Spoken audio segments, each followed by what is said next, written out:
आजकल fancy dresses के साथ क्रश फैब्रिक के शरारों और गरारों का बहुत ज़्यादा ट्रेंड है। चाहे लोकल मार्केट के कपड़े हों या किसी डिज़ाइनर का महंगा जोड़ा, क्रश फैब्रिक बहुत ज़्यादा यूज़ किया जा रहा है। तो मैंने सोचा कि क्यों ना मैं अपने रखे हुए पुराने क्रश दुपट्टों को यूटिलाइज़ करूं। तो आज मैं अपनी बेबी के लिए बना रही हूं एक प्यारा सा काफ्तान ड्रेस। दुपट्टे को मैंने 4 फोल्ड में रखा है और जितनी लेंथ मुझे चाहिए थी उतनी रखकर बाकी का एक्स्ट्रा फैब्रिक कट करके निकाल दिया है।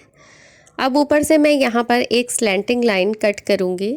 अगर आपको हाई एंड लो काफ्तान बनाना है, मीन्स आपका काफ्तान साइडों से झुकता हो और सेंटर से उठा हुआ हो, तो आपको ये स्लैंटिंग लाइन कट करने की ज़रूरत नहीं है। बट अगर आप चाहते हैं नीचे से आपका काफ्तान इक्वल हो तो आपको ये स्लैंटिंग लाइन ज़रूर कट करनी पड़ेगी।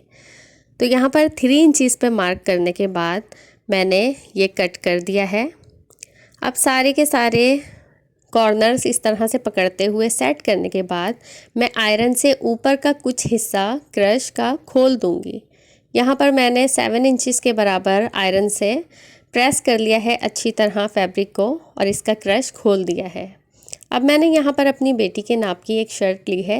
इस स्लीव्स की जो मेजरमेंट है मुझे वही काफ्तान में भी चाहिए, इसलिए मैंने इस शर्ट का इंतखाब किया है। अब यहाँ से इस तरह से क्रॉस में फैब्रिक को रखना है और स्लीव्स के सामने की फिटिंग जितनी है उस हिसाब से स्टिचिंग का मार्जिन रखते हुए कट कर देना है। इस काफ्तान में अलग से स्लीव्स लगाने की ज़रूरत नहीं और बहुत इजी तरीके से ये स्टिच हो जाता है। अब साइड की कटिंग के लिए जो आपका फिटिंग लाइन है उससे 3 इंचज़ या 4 इंचज़ आपने ज़्यादा रखना है। आपकी बच्ची किसी भी एज ग्रुप की है, आपने उसकी हेल्थ और लेंथ के मुताबिक कटिंग करनी है।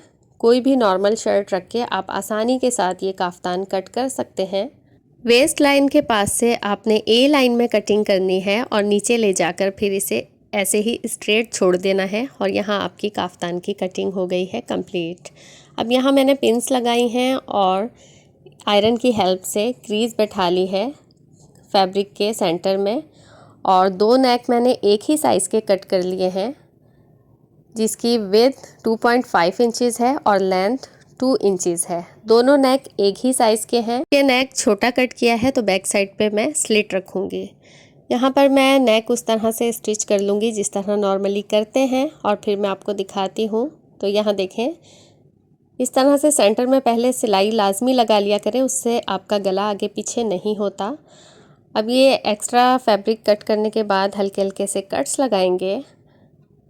दोनों पीसेस को इसी तरह से कट करने के बाद दोनों के राइट साइड को मिलाकर रखना है, रॉन्ग साइड ऊपर रखना है। इस तरह से फ्यूजिंग वाला पीस बाहर को निकालते हुए और स्टिच लगा देनी है।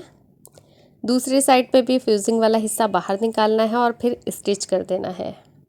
इस तरह से स्टिचिंग करने से आपका नेक बहुत आसानी से भी बन जाता है और बहुत फिनिशिंग के साथ भी। तो यहाँ पर देखें, ये वाली स्टिचिंग हो गई है कंप्लीट।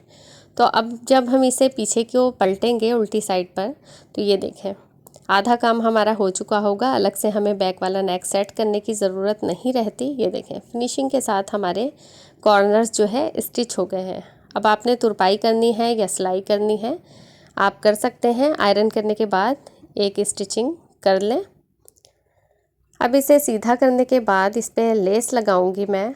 तो यहाँ पर मैंने ये स्टोन्स वाली गोल्डन जरी की लेस ली है, बहुत ही प्यारी सी। इस तरह की लेसेस बच्चों के लिए कंफर्टेबल नहीं रहती, इसलिए मैंने पहले नहीं लगाई। इसे ऊपर से रखकर लगाएंगे तो बच्चों को कोई इरिटेशन नहीं होगी। स्लीव्स का भी सामने से कुछ हिस्सा इस तरह से फोल्ड करना है। एजिस फोल्ड करने के बाद लेस ऊपर से रखकर लगाएंगे। इस तरह से दोनों लेसेस पर और नेक पर लेस लग गई है। स्लीव्स पर भी मैंने थोड़ा सा गैप रखा है साइड में, ताकि बच्चों को चुभे ना। अब बैक साइड पे ये देखें मैंने स्लिट कट कर ली है 3 इंचज़ की और ये 1.25 इंच की पट्टी बनाई है। एक्स्ट्रा फैब्रिक जो बचा था उससे इस तरह से पाइपिंग कर लूँगी और थोड़ा सा फैब्रिक इसी का ऊपर छोड़ते हुए लूप्स बना लूँगी। वीडियो पसंद आ रही है तो लाइक कर लें और चैनल पर आने वाले नए हैं तो सब्सक्राइब कर लें। और यहाँ देखें पीछे लूप्स मैंने लगा लिया है और कितनी फिनिशिंग के साथ नेक और स्लीव्स तैयार हो गए हैं। अब हमें फ्रंट पर इस तरह से नेक से लेकर नीचे तक 9 इंचज़ पे मार्क करना है। ये मार्क हम कर रहे हैं सेंटर में गैदर्स डालने के लिए। इस तरफ से भी 9 इंचज़ पे मार्क करना है। अब एक सीधी लाइन बीच में ड्रॉ कर लेनी है।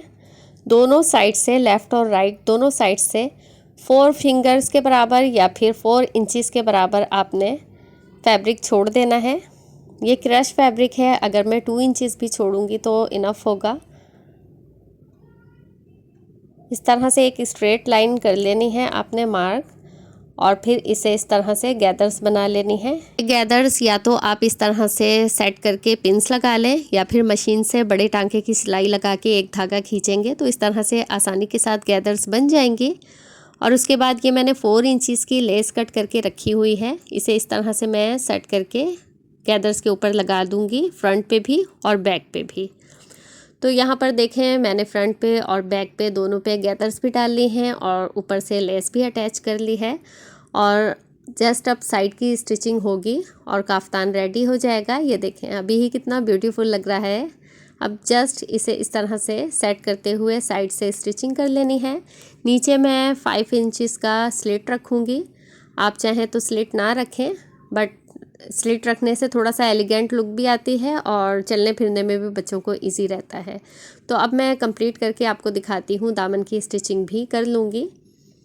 और ये है फाइनल लुक काफ्तान की। और बिल्कुल भी मुझे देख के ख़ुद यकीन नहीं आ रहा कि ये पुराने दुपट्टे से बना है। आपने मुझे कमेंट सेक्शन में ज़रूर बताना है कि आपको ये काफ्तान कैसा लगा, मेरी वीडियो कैसी लगी। इससे पहले भी मैंने 2 ड्रेसेस आइडियाज़ क्रश दुपट्टे के शेयर किए हैं जो कि आप लोगों ने बहुत पसंद किया। उसके लिए आप लोगों का बहुत बहुत शुक्रिया। आप लोगों के इतने सारे प्यार का। फिनिशिंग चेक करें आप ज़रा, कितनी फिनिशिंग के साथ बना है ये। और ऊपर से जो थोड़ा क्रश हमने प्रेस कर दिया था ना, उससे भी लुक बहुत अच्छा आया है। नीचे से स्लिट्स देख लें, बहुत ही फिनिशिंग के साथ और बहुत ही प्यारा ड्रेस तैयार हुआ है। उम्मीद है आपको ये आइडिया पसंद आया होगा। फिर मिलेंगे इंशाल्लाह नेक्स्ट वीडियो में किसी नए आइडिया के साथ। तब तक के लिए अल्लाह हाफिज़। स्क्रीनशॉट लेना है तो आप ले लें। अब मेजरमेंट के लिए आपने बिल्कुल भी परेशान नहीं होना। आप चाहे अपने लिए बना रहे हैं ये काफ्तान या अपनी बच्ची के लिए, किसी भी एज के लिए आप बना रहे हैं, नॉर्मल आपने शर्ट ले लेनी है और जिस तरह से मैंने मेजरमेंट्स की हैं उसी तरह से करनी है। और एक्स्ट्रा फैब्रिक साइड से विद में आपने 4 इंचेस का तकरीबन छोड़ देना है। आप अगर बड़े हैं तो आप ज़्यादा भी छोड़ सकते हैं, 8 इंचेस भी छोड़ सकते हैं, 6 इंचेस भी छोड़ सकते हैं। तो बहुत ही इजी मेथड के साथ मैंने आपको सिखाया है ये काफ्तान बनाना। आप बनाकर ज़रूर देखिएगा, इंशाल्लाह बहुत अच्छा बनेगा। अपना बहुत सारा ख्याल रखिएगा, दुआओं में याद रखिएगा। नेक्स्ट वीडियो तक के लिए अल्लाह हाफिज़।